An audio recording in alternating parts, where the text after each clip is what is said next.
Pessoal, espero que esteja tudo bem, né? Eu sou o Cícero Junqueira. Nós vamos trabalhar hoje a convite da Casa de Albino Teixeira sobre a depressão, né? Nesse momento de pandemia ainda, quantas oportunidades a gente está vivenciando, de desespero, de desesperança, de desânimo. E para a gente trabalhar um pouquinho, a gente vai se valer de alguns colaboradores, né? De algumas pessoas que trabalham e falam sobre o tema, para que a gente possa trazer não nossa opinião, mas o que eles oferecem para a gente. Então, o movimento é mais de juntar as informações. Então, dentro desse processo de juntar as informações, a gente está trazendo o Augusto Cury, que não é espírita, né, mas é um pesquisador, é um psiquiatra. O Alírio de Cerqueira Filho, que é um médico espírita. O Andrei Moreira, que é um médico espírita. Divaldo Franco, o espírito Emmanuel, o espírito Joana de Ângeles. O Haroldo Dutra Dias, que não é médico, né, mas é uma referência nossa no espiritismo.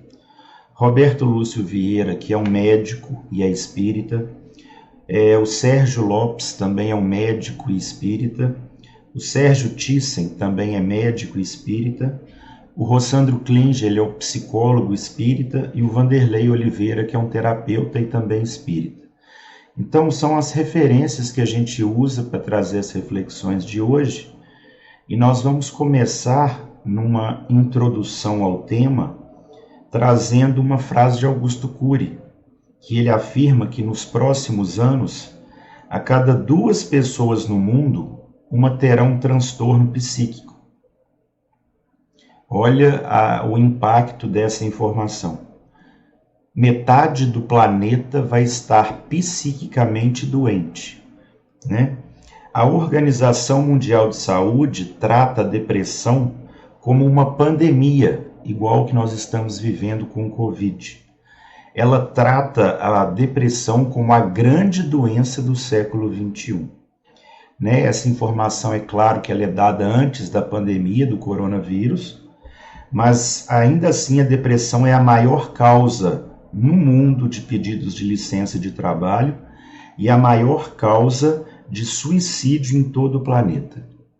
Nós temos um número, né, de 360 milhões de pessoas com esse transtorno, mas Divaldo Franco fala que acredita que esse número é muito maior, porque existe uma infinidade de pessoas que existe o transtorno e não sabe, ou não aceita, ou não se trata.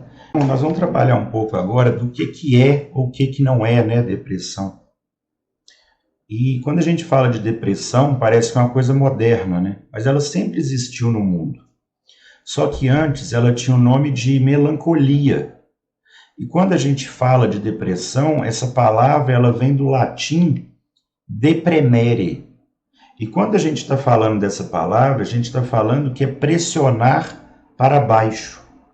Então a depressão é uma diminuição nos níveis do humor. Ela é um transtorno, mas antes de tudo ela é uma doença da alma.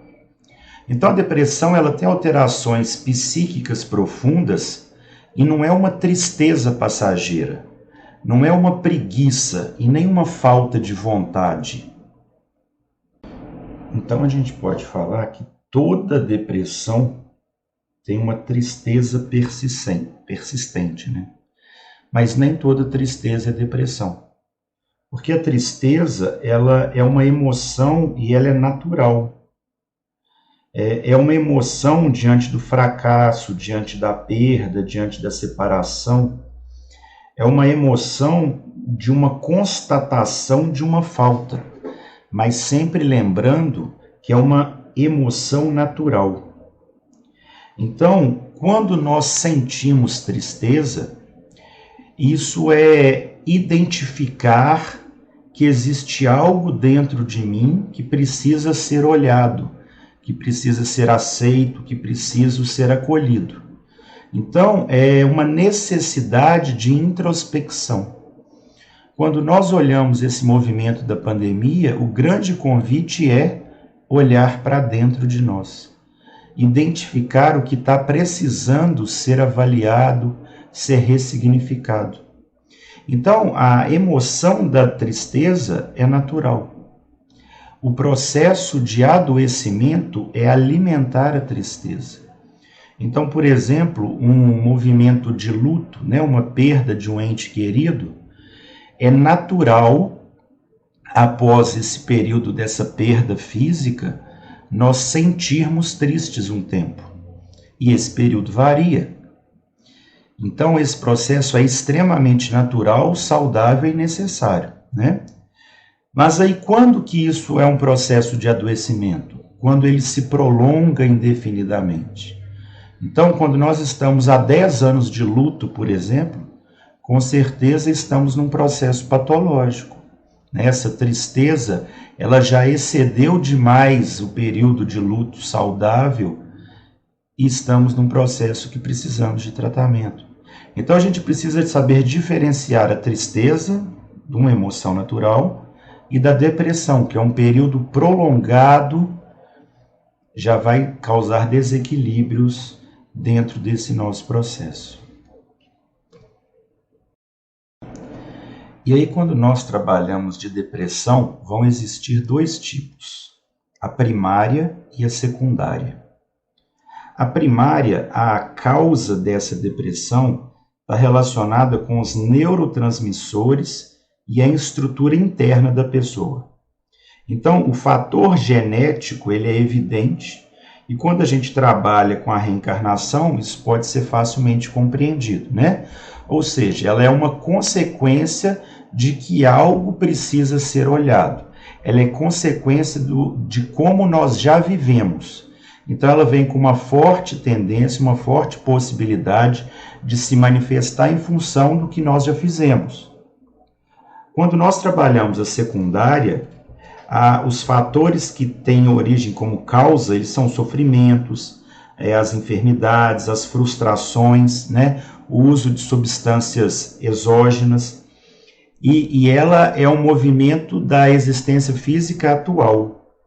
Ela é consequência da rebeldia do indivíduo em relação à sua realidade.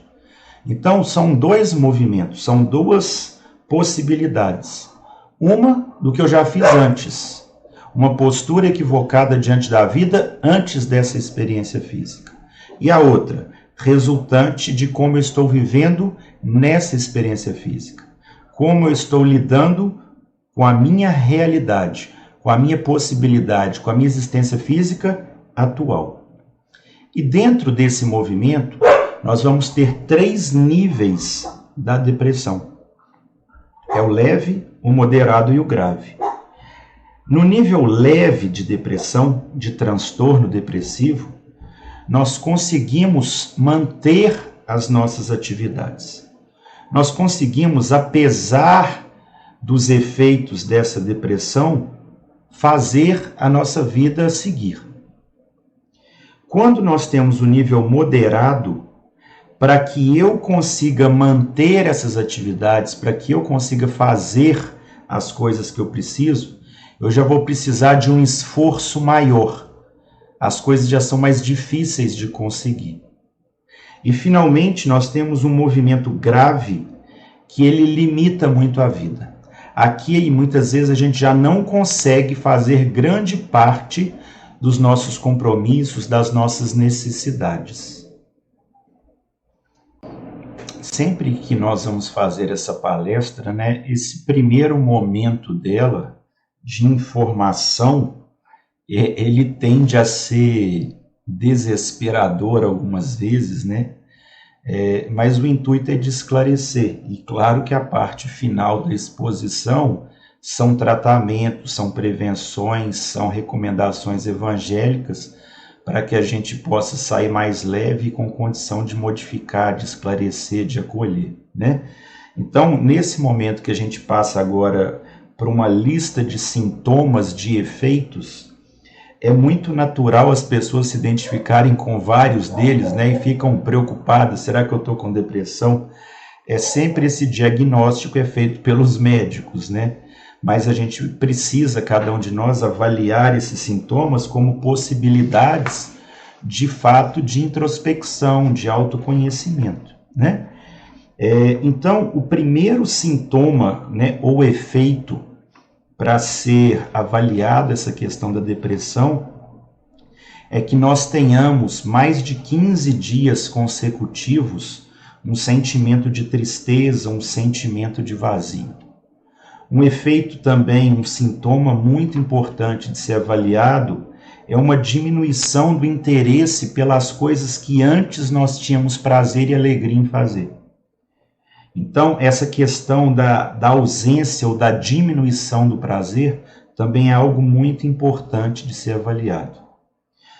Desânimo, né, apatia, ou seja, não era da minha natureza, não era da minha experiência esses movimentos. Um cansaço diferente, uma diminuição da energia. São processos que a gente precisa ter esse cuidado.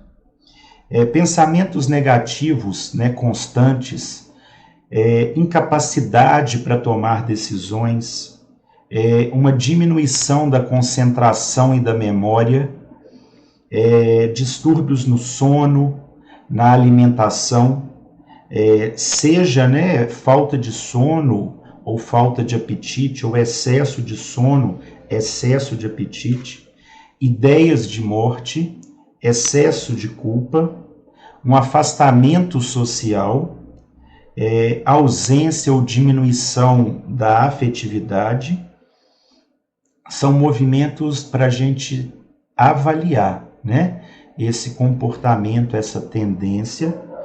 E, de novo, quem faz esse processo são sempre os psiquiatras, né? Eles estudam e se preparam para isso.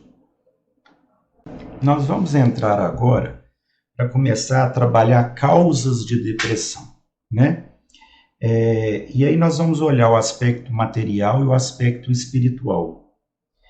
Quando muitas vezes, né, nós escutamos os médicos ou artigos ou questões, né, matérias, independente do que seja, falando de causas físicas da depressão, por exemplo, fala da diminuição dos neurotransmissores, a gente precisa entender que isso é sempre um efeito, né, e não uma causa, embora muitas vezes vai ser tratada como uma causa da depressão. Então, quando os neurotransmissores diminuem, isso é uma consequência, é um efeito da causa real. E a causa real, normalmente, vai ser a rebeldia do espírito, né? Então, essas substâncias, elas vão responder como efeitos e não como causas. Um outro processo que é apontado como causas físicas é o fator genético, né? Então, por exemplo, eles têm pesquisas, eles têm apontamentos de gêmeos univitelinos que um tem depressão e o outro não. Então, eles estão mostrando o quê? Que aquele potencial genético, ele é uma tendência, mas não um determinismo. Por quê? Porque a genética, ela vai obedecer um critério de herança espiritual individual. Cada indivíduo, ele já tem ali o seu potencial genético como tendência, né? Então a gente precisa entender nesse primeiro movimento que essas questões físicas, elas são tendências, elas são possibilidades. E aí, quando nós trabalhamos de fato das causas, tem no livro No Mundo Maior, né? O Calderaro, né? Um orientador Calderaro, ele fala uma coisa muito bacana. A frase dele é: qualquer doença psíquica tem suas origens nas questões ético-morais.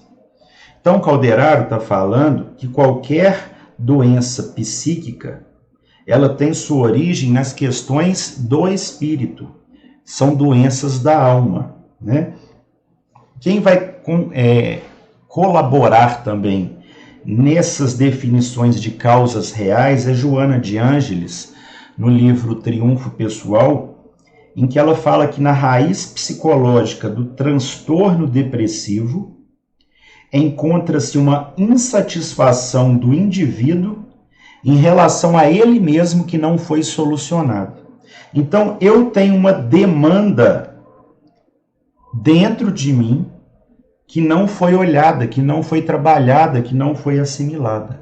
E essa causa dessa insatisfação pessoal é o que de fato origina a depressão. Então, a depressão é doença da alma, e essa alma que se sente culpada e não poucas vezes carrega essa culpa de modo inconsciente, em decorrência do que ele já fez na esteira das suas reencarnações, devendo, em consequência, ser tratado no cerne de sua origem. Essa é uma outra colocação de Joana de Ângeles no livro Vitória, sobre a depressão, trabalhando para a gente as dificuldades que nós temos em nós para serem olhadas e acolhidas, né? Então, o que pode causar, impactar ou piorar transtornos depressivos, né? Saudosismo, né? Isso é uma questão muito comum. Nós ficamos presos ao que já vivemos antes e paramos para aproveitar o que temos hoje. Muita lamentação, dó de si mesmo, rebeldia diante da vida e do que está acontecendo, né? Uma dificuldade de aceitar as pessoas como elas são, dificuldade de aceitar a realidade como ela é. Então, a causa, a origem da depressão é sempre um comportamento repetitivo que está dentro de nós. É como eu vivo, como eu reajo, como eu lido com as experiências. Então, é um processo de rebeldia diante da vida. Né? O Roberto Lúcio tem a frase que ele fala: como a vida não é do jeito que eu quero, eu não vivo essa vida que eu estou tendo.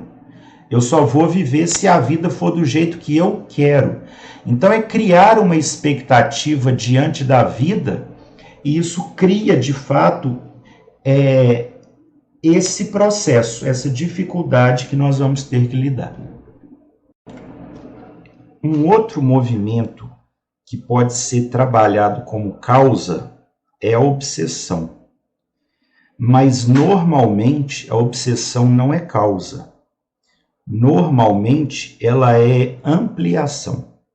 O André Moreira tem uma frase que ela é muito bacana em relação ao obsessor, que ele é um invasor, ele é um convidado. Porque o obsessor, ele só consegue conviver conosco quando nós estamos sintonizados na sua frequência.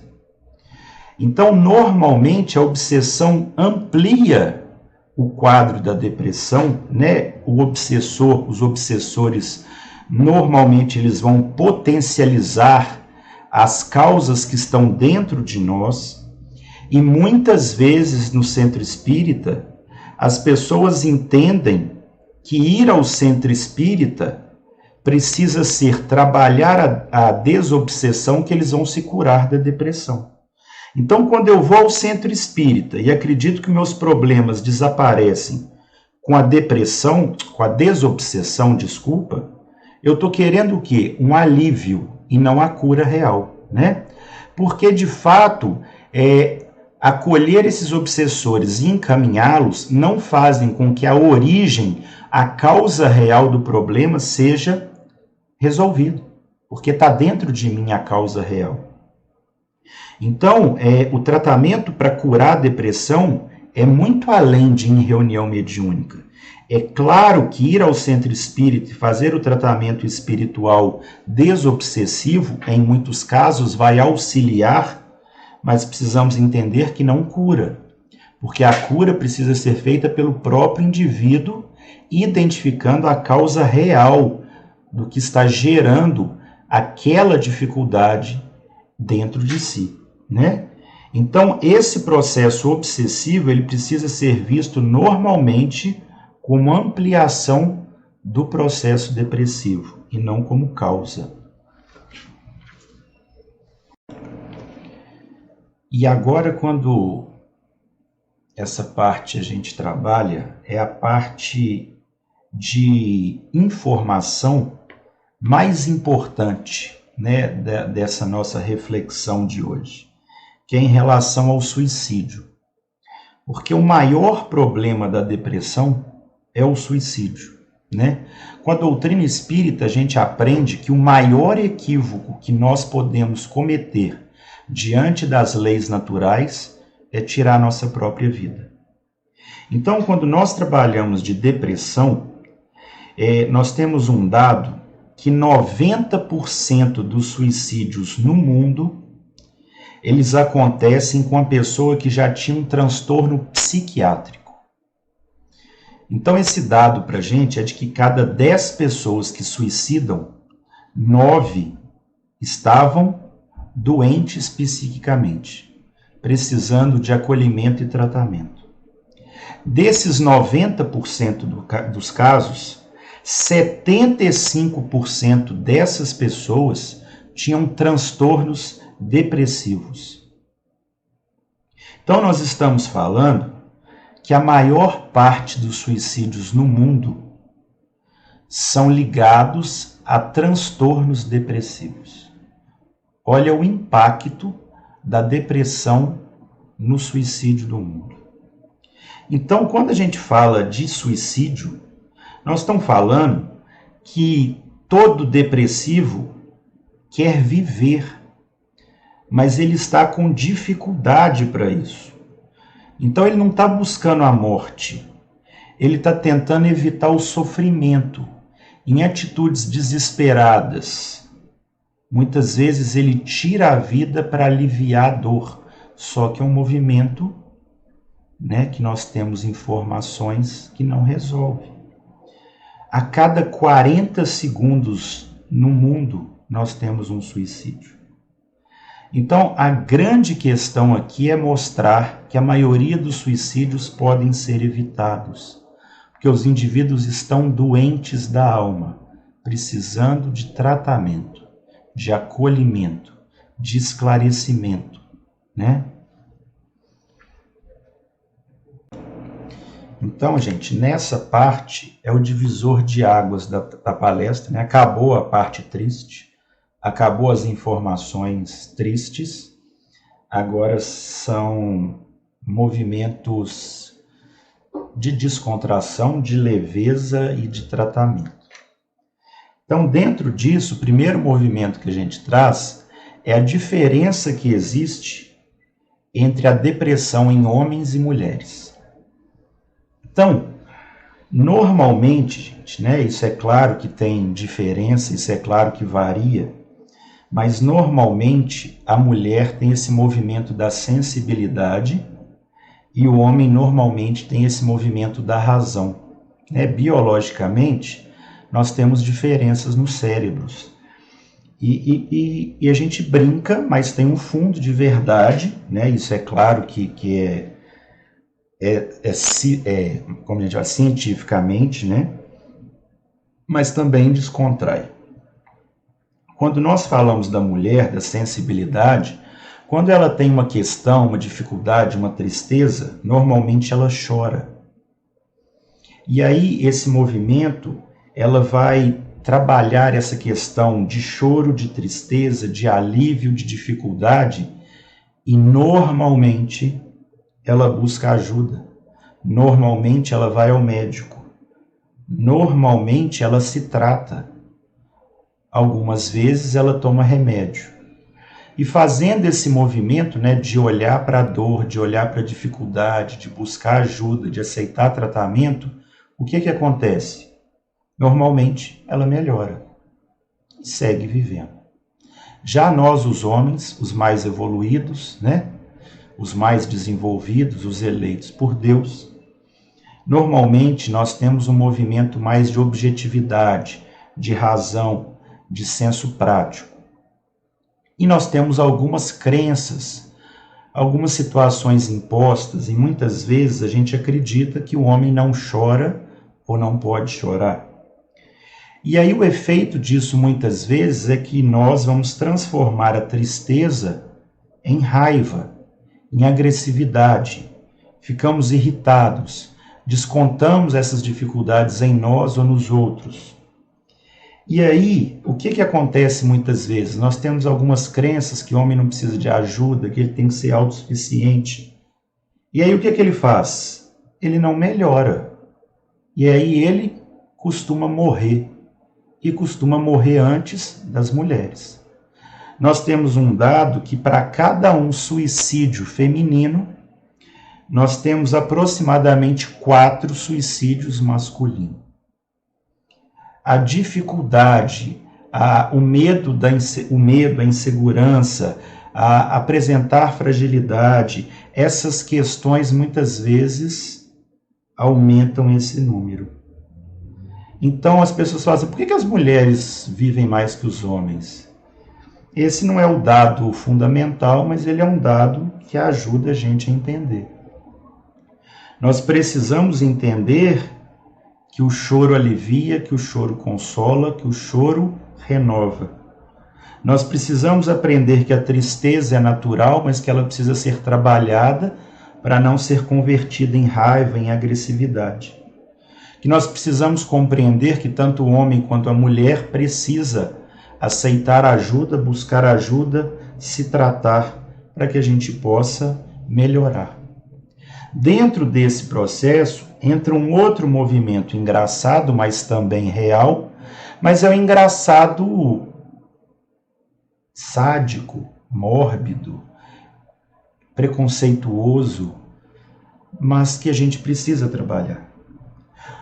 Quando uma mulher vê o seu cirurgião plástico do outro lado da rua e ela fez uma intervenção cirúrgica bem sucedida, normalmente ela tem alegria em ver, em cumprimentar, em oferecer aquele cirurgião. Quando um homem costuma ver seu psiquiatra do outro lado da rua, ele costuma fingir que não viu, ou vira as costas, ou vai para o outro lado, porque normalmente eles falam que psiquiatra é médico de doido e eu não posso mostrar para ninguém que eu estou doido, né? Então são preconceitos que muitas vezes a gente ainda vive. Tem uma frase que o Andrei fala que eu acho muito bacana, que ele fala que psicoterapia não é para quem é doido, mas para quem reconhece que está precisando de ajuda para não ficar doido. E doido é quem está precisando e não busca, né?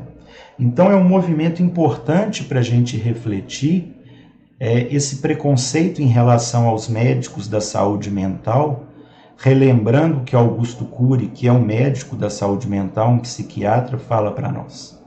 Nós entramos numa era em que provavelmente metade da humanidade vai estar com deficiências psíquicas, precisando de tratamento. E se nós não buscarmos, a grande tendência é que nós não melhoremos.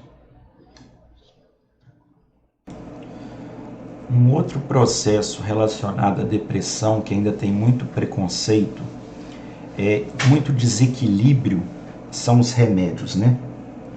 Então, não é porque existem pessoas que abusam dos remédios que eles não têm função. Para vários casos da depressão, das depressões, eles são muito importantes. Então, lá no início, quando a gente trabalha dos níveis de depressão, né?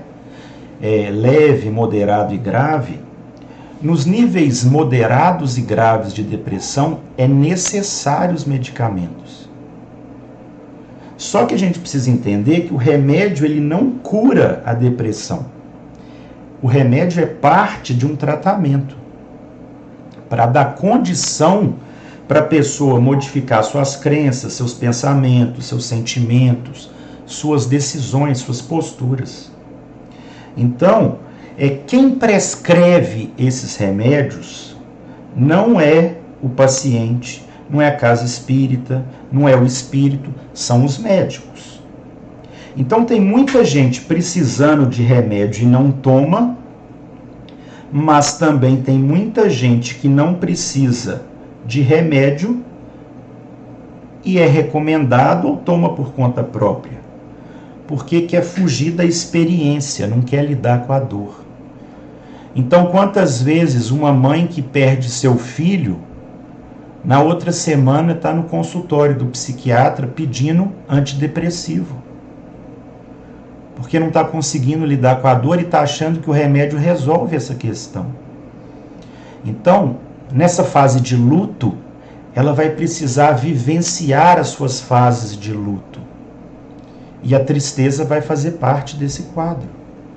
Esse movimento de dor, ele precisa ser vivido para que ela possa sair saudável desse luto.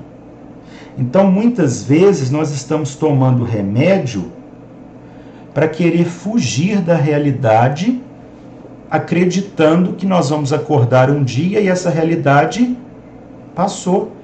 Se não gera aprendizado, ela não passa.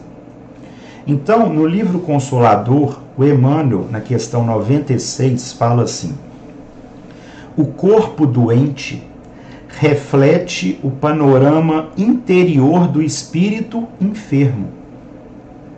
E é ainda na alma que reside a fonte primária de todos os recursos medicamentosos definitivos.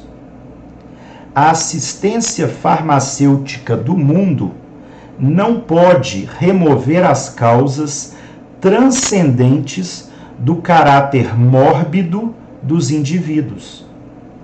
O remédio eficaz está na ação do próprio espírito enfermiço.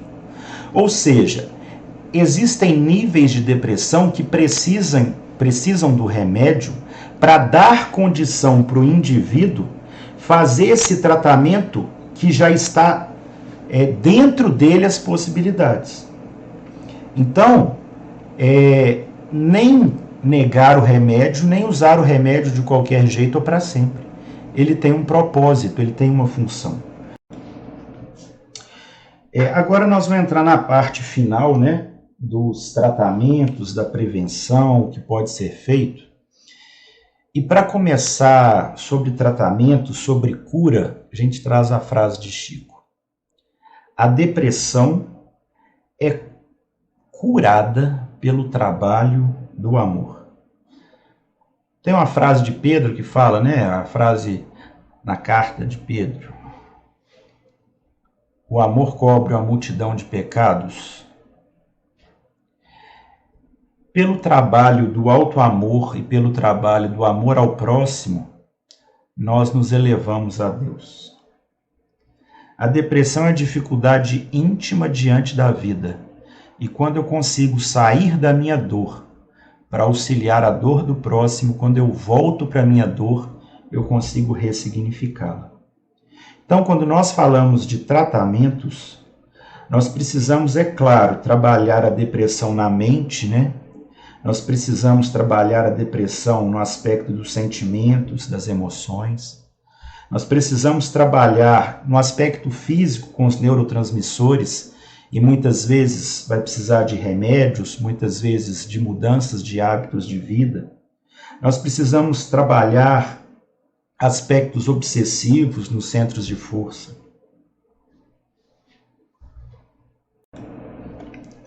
E aí, dentro desses tratamentos, o primeiro é o tratamento físico, né, da parte material, que teoricamente é o mais fácil e muitas vezes a gente nem esse está fazendo, né? Então, é um movimento da alimentação saudável, de ingerir alimentos com triptofano, magnésios, vitaminas do complexo B, para ajudar na produção de um dos neurotransmissores mais importantes, que é a serotonina. Um outro movimento muito importante dentro desse tratamento físico é tomar sol todos os dias, porque o sol, ele trabalha esse desenvolvimento, essa melhoria da absorção da vitamina D. Só que um grande fator interessante sobre o sol, que além dessa questão da vitamina, ele é fonte de energia vital.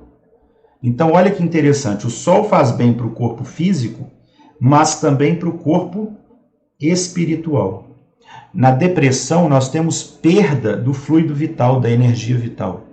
E o sol ajuda nessa recomposição. Um outro fator de tratamento físico muito importante são as atividades físicas. né, os exercícios físicos, porque vão ter muitos exercícios físicos que eles vão produzir e liberar endorfina, que nos dá a sensação de bem-estar, que nos dá prazer. A grande questão da atividade física, dos exercícios físicos, é que normalmente nós não fazemos quando não estamos em transtornos depressivos. E aí, quando nós estamos deprimidos, é muito mais difícil começar a fazer. Mas precisamos ter a consciência que é muito importante esse tratamento físico das atividades físicas. Então, quando não estamos com transtornos depressivos, que estejamos fazendo essas atividades já, para que vai que a gente começa a ter, aí fica menos difícil perseverar nesses exercícios, porque começar a atividade física estando deprimido é uma grande dificuldade. O outro tratamento, né, é claro que eles são em conjunto, né, a gente divide para ficar de forma didática, são os tratamentos psíquicos. E aí um primeiro exercício dentro desse tratamento é a meditação. Esse movimento de trazer para o agora, de trazer para o presente a nossa atenção, o nosso foco, a nossa concentração. Muitas vezes nós estamos presos ao passado, num saudosismo, numa lamentação. Muitas vezes nós estamos lá no futuro, numa projeção, numa ansiedade de situações que normalmente nem acontecem, e nós perdemos a oportunidade de viver o agora. Então a meditação é um grande auxílio nesse tratamento. Cultivar os bons pensamentos não deveria ser tratamento, deveria ser dever e prática constante de todos nós, mas nós ainda temos muitas dificuldades para elevar nossos pensamentos, para manter essa positividade, né? Quando nós trabalhamos desses tratamentos psíquicos, com certeza o mais importante é a mudança íntima. É trabalhar o autoconhecimento, mas fundamentalmente trabalhar o autodomínio.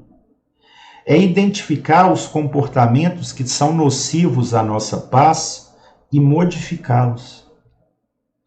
É poder rever o que nós não estamos aceitando. É acertar, é ajustar as nossas expectativas diante da realidade.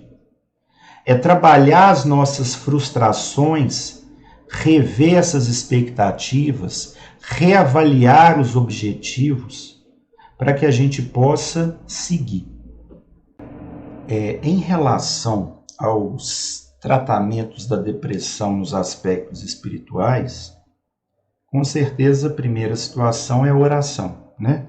Que é abrir a alma para Deus, é fortalecer a fé, é colocar para Deus de fato o que nosso coração está sentindo, de fato o que nós, enquanto espíritos, estamos precisando. Então é esse movimento de sintonizar com o alto, né? O vigiar e orar é o quê? Vigiai, esteja prudente, esteja presente, esteja atento. E quando você cai, ora para se levantar, ora para se renovar, para se elevar. Diante das dificuldades, nós sozinhos damos conta de muito pouco. Mas quando nós sintonizamos, mesmo caídos, nós nos renovamos, nos fortalecemos. Então, outro processo que ajuda muito são as leituras edificantes, né? Nós temos trabalhos que mostram que como os ensinos de Jesus são terapêuticos. Então, a leitura também é muito importante. É claro que entra os processos da casa espírita, das reuniões mediúnicas, do atendimento fraterno, da fluidoterapia. Claro que eles também são importantes, né? E aqui, de fato, o mais importante quando nós falamos desse aspecto espiritual é aprender a trabalhar apesar dos problemas. Mesmo estando deprimido, trabalhar. Porque o trabalho é o melhor tratamento. É no trabalho que nós somos socorridos. Tem uma frase do Bezerra que ela é muito interessante, né? Que ele diz: fica no teu posto de trabalho, que é o endereço seguro que os espíritos superiores vão te encontrar. E quando a gente está de fato nos colocando como instrumentos da espiritualidade, é onde nós mais recebemos ajuda.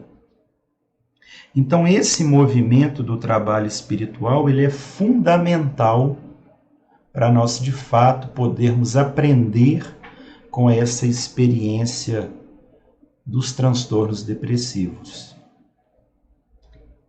Uma outra questão muito importante para a gente trabalhar o grande medicamento é a aceitação. A aceitação é reconhecer que nós temos limites,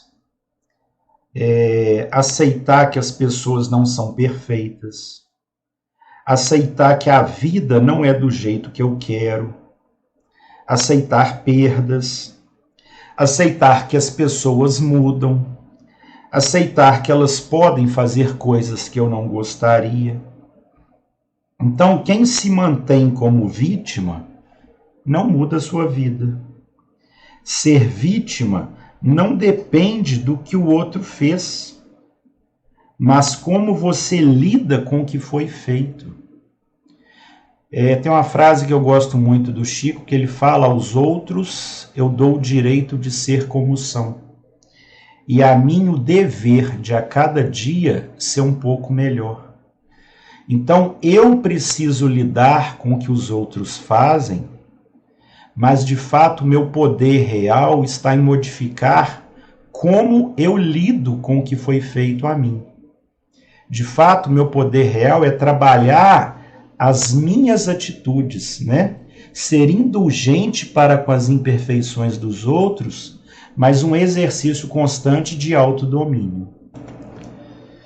O Emmanuel tem um ensinamento muito rico, que ele fala que saúde é a perfeita harmonia da alma, para a obtenção da qual muitas vezes a necessidade da contribuição preciosa das moléstias e deficiências transitórias da Terra.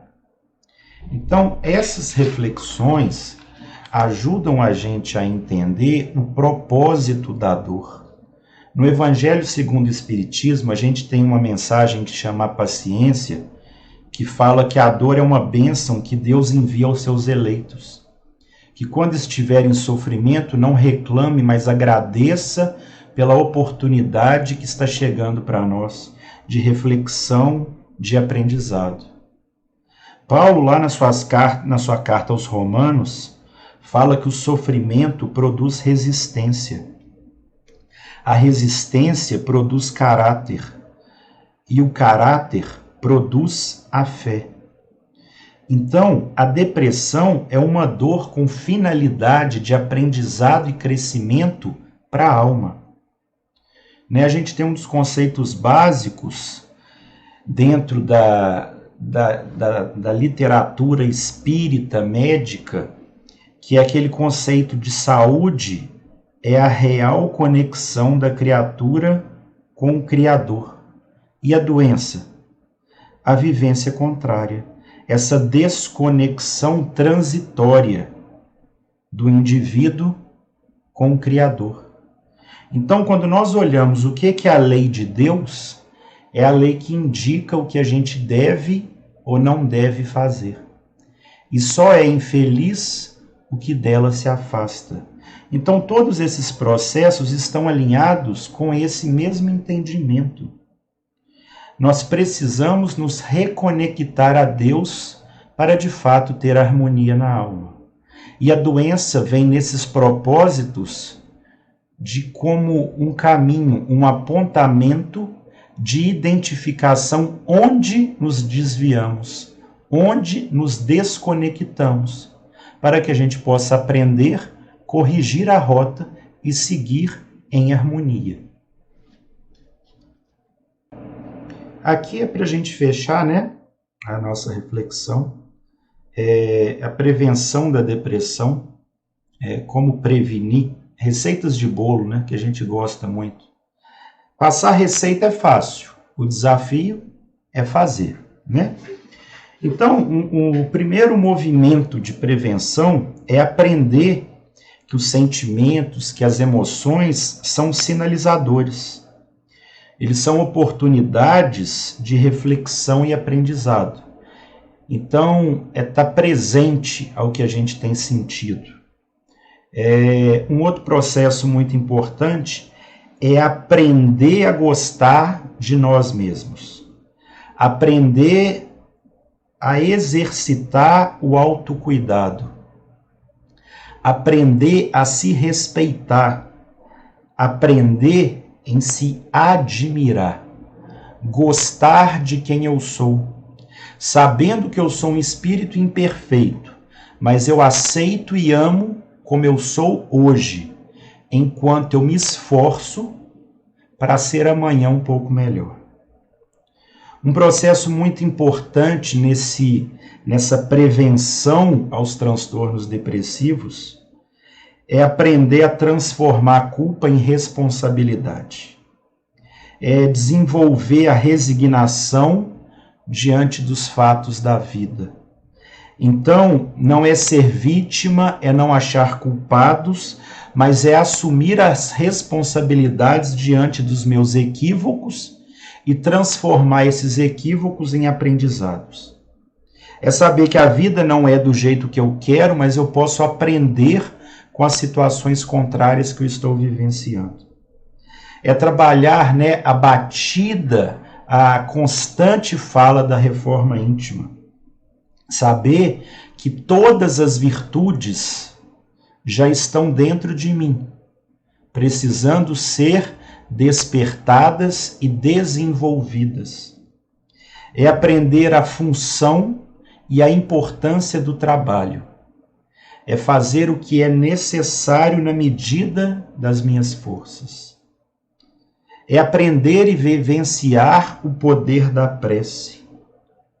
Trabalhar cada vez mais as situações na minha vida para que eu me eleve e possa sintonizar com os benfeitores. Muitas vezes as pessoas estão falando assim, mas os mentores me abandonaram. Os mentores não nos abandonam, embora normalmente nós abandonemos eles. Eles continuam nos amparando, mas muitas vezes nós não sintonizamos com o amparo. E aí, de fato, a gente não alcança. É aprender a valorizar e se alegrar, não pela vida que se quer, mas pela vida que se tem. Para que eu possa ser grato por tudo que já aconteceu até aqui. E eu possa me esforçar e me preparar para um amanhã um pouco mais leve, um pouco melhor. Mas se eu não valorizo e não agradeço o que já foi até aqui, eu me comprometo a não melhorar. A partir do momento em que de fato eu sou grato e aceito até aqui, eu estou disponível para ampliar e modificar. É a importância daquela frase: espíritas, amai-vos, eis o primeiro mandamento. Instruí-vos, eis o segundo. É saber que nós precisamos buscar o conhecimento, mas principalmente vivenciar os ensinamentos do Cristo. Nós temos uma frase básica na doutrina espírita que é: espíritas, transformai-vos moralmente, Conhece-se o verdadeiro espírita pela sua transformação moral e pelos esforços que emprega em domar as más tendências. Então é identificar as nossas más tendências e combatê-las, em transformá-las, em modificá-las. Transformar treva em luz.